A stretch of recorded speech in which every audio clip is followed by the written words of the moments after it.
Class 9, let's start a very new chapter, the Sangam Age.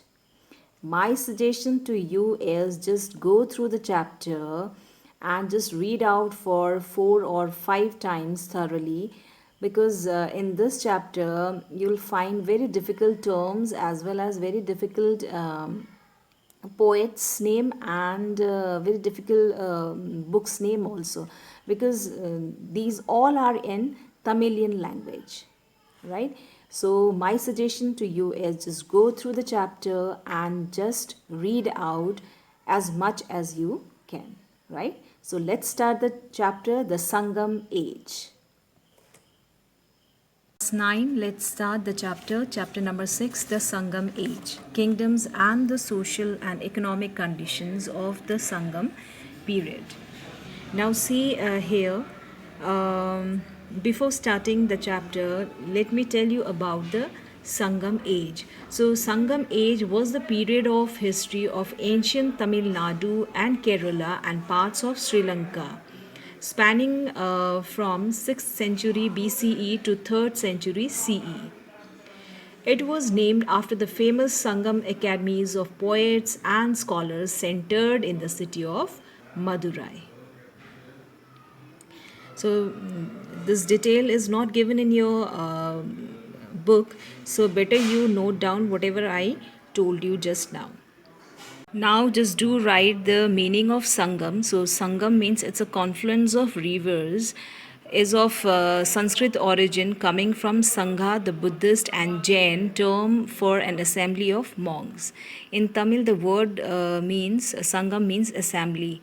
So the word Sangam in Sangam literature or and Sangam age are the same. So Dravidians they belonged to the highly civilized and cultured race which was living in India on the eve of the advent of the Aryans. So, Dravidian origin or Dravidian is commonly used to denote the people belonging to the linguistic groups speaking. Linguistic means language, right? Language groups speaking Tamil, Kannada, Telugu, and Malayalam. In this region, the three kingdoms were there: Chera, Chola, and the Pandya. The Chera, the Chola, and the Pandya. So, in ancient times, the whole region, whole South Indian region, was inhabited by the people of Dravidian origin. To see the map here, it consisted mainly of the kingdoms situated in the two graphical regions, the Deccan Plateau. So, this whole is your Deccan Plateau and lay between the river Narmada in the north and Krishna, river Narmada here and Krishna river here. So, it is situated between these two rivers, right? And Tungabhadra in the south, Tungabhadra river. The Tamil country included the territory to the south of the rivers Krishna and Tungabhadra, extending Kanyakumari. So, extending Kanyakumari means up to this Cape Comorin. The literary sources means written documents. The Sangam literature. Tamil is the oldest language of South India. It contains a very rich literature. Tamil became a prominent language in the south because of the literary excellence of Sangam literature. The word Sangam means assembly. So, according to the Tamil legends, there were three Sangams. So, Sangams means academy, three Sangams means academy of three poets held in the ancient South India, popularly called as Muchangam. First Sangam is believed to be held at Madurai, attended by gods and legendary sages. No literary work of this Sangam is available, right? So, no written document or literary work found or available of this first Sangam, right? The second Sangam was held at Kapadapuram. We call it Kapadapuram, and the third Sangam was held at Madurai. Third, and that was known by Tirukular. Tirukular. So we'll talk about the third one, and this Tirukular, that's the third Sangam, was held at Madurai. And a few of these Tamil literary works have survived and are a useful source to reconstruct the history of the Sangam age or Sangam period. So let's talk about the Tirukular. So Tirukural, that the literary works of the third Sangam, that consist of the most important part of Sangam literature. And why this third part is very very important, because the second and third were first Sangam literature, about the first Sangam, that was almost not available, and second only part was available. So that the third Sangam literature, this Tirukural, is very very important, right? So they are the main source of information about the life and traditions of Tamil people. So this was written by, see the poet name here. It's a Tiruvalluvar. Tiruvalluvar. So it consists of 1330 couplets organized into 113 chapters, each containing 10 couplets, right? And Tirukural is a moral. Not only this, Tiruvalluvar teachings have been a source of eternal inspiration and guide to the Tamilians. It has been also translated into many other European languages, right? Other languages, like it was translated into Indians as well as the European languages. These chapters are grouped into three sections, and the topic name were: number one, Aram, that is Dharma; Pural, that is Artha; and the Inbam, that is Karma. So, Dharma and Karma are obviously related to the ethical codes which people were required to follow their personal life. Artha and which means Poral. Poral, it's a Tamil word, dealt with business, ethics, and public affairs. Right? So, and this view is similar to the Sanskrit traditions also: Dharma, Artha, Karma, and Moksha. Right? Okay. And the um, uh, I'll tell you some more interesting feature, like the of this text, is that the author has not used anywhere the terms uh, such as Tamil language, Tamilian, Tamil country, etc. So just underline these topics: Aram, Dharma, Poral, Artha, and Inbam, Karma. So, according to this, the poet wanted that the common man, all the common men, they should develop their own ideals in such a manner that one can live their life in a true manner, or as a true human being, and cherish all the human values, promote earthly virtues, establish social harmony, and engaged in domestic life, follow political ideologies, develop mutual assistance, and adhere to the life of renunciation. Now, next we have another literary source to reconstruct the Sangam literature. So that are epics and other works. Number one is Silapadikaram, and the second one is Mani Mekalai. So, are the two famous epics of Tamil literature. The first is regarded as the brightest gem of early Tamil literature. It deals with Kovalan's love for his courtesan called Madhavi. The story of a merchant named Kovalan who lived in Puhar and fell in love with a courtesan named Madhavi. neglecting his wife Kanagi.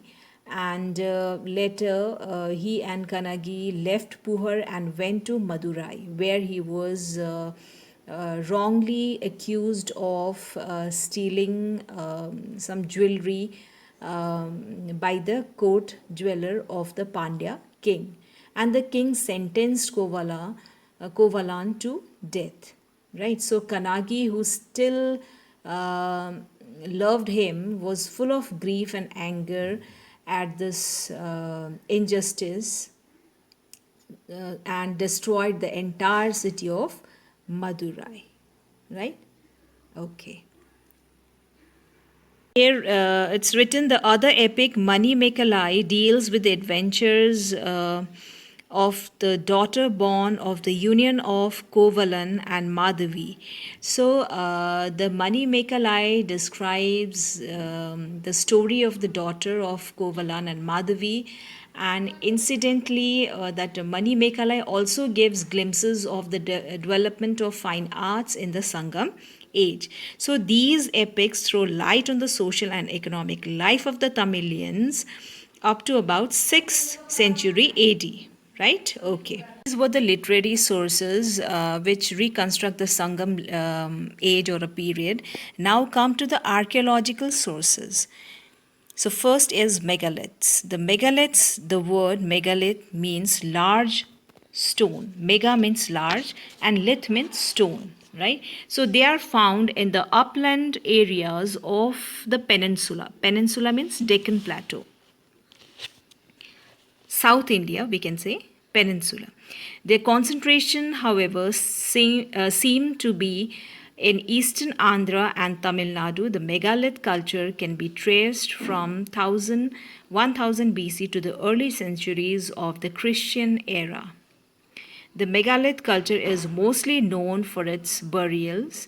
The upland portion of the peninsula were inhabited by people whose graves are called megaliths because they were encircled by big pieces of stone. So the megaliths contain not only skeletons of people who were buried, but iron tools, arrows, pottery, fragments of rice, and other grains have also been found, besides the skeletons of persons buried there.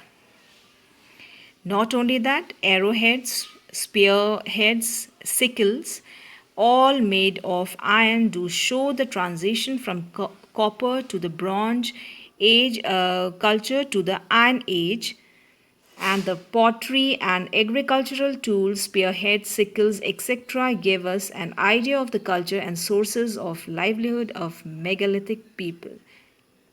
Okay, in Tamilian period, people after the death of people, um, they generally buried that dead bodies or the corpse in the soil, buried in the soil, right? And above that soil, above that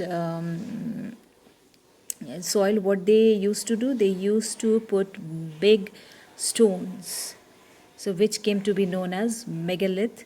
And that megalith not only contains skeletons of people, but they also used to put iron tools, arrows, pottery, fragments of rice, water, grains, besides that skeletons of the person buried in that megalith.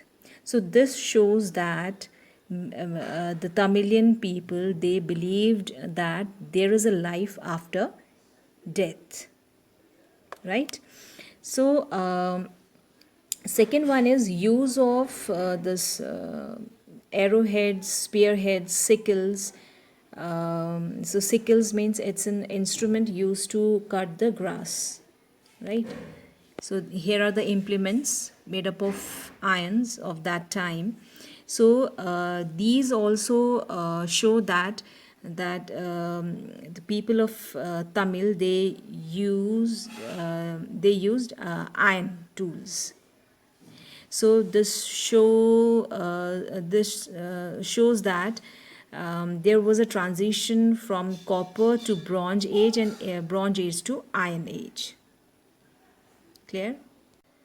So, Iron Age in India is referred to as megalithic age.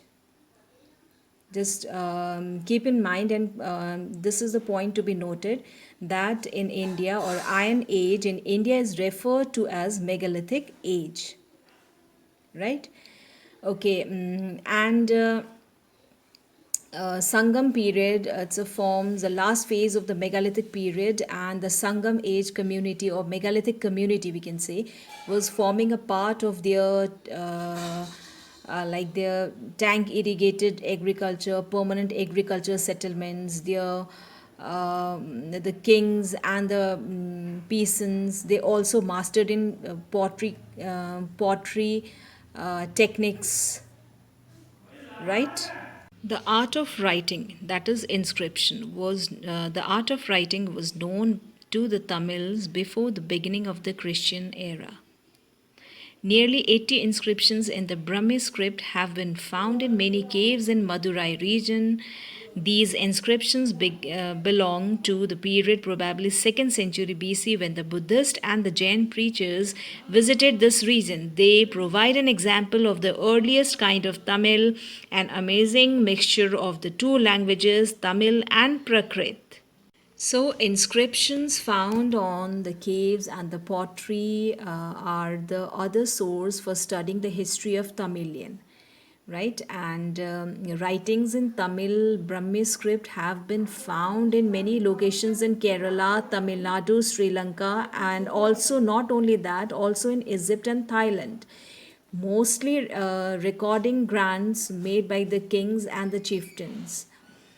Um they also made like a coin issued by the Tamil kings of this age have been also discovered from the beds of the rivers, and most of the coins carry the emblem of corresponding dynasty, and such as the bow and arrows of the Cheras. Some of them contain portraits and written legends, helping numismatics assign them to a certain period.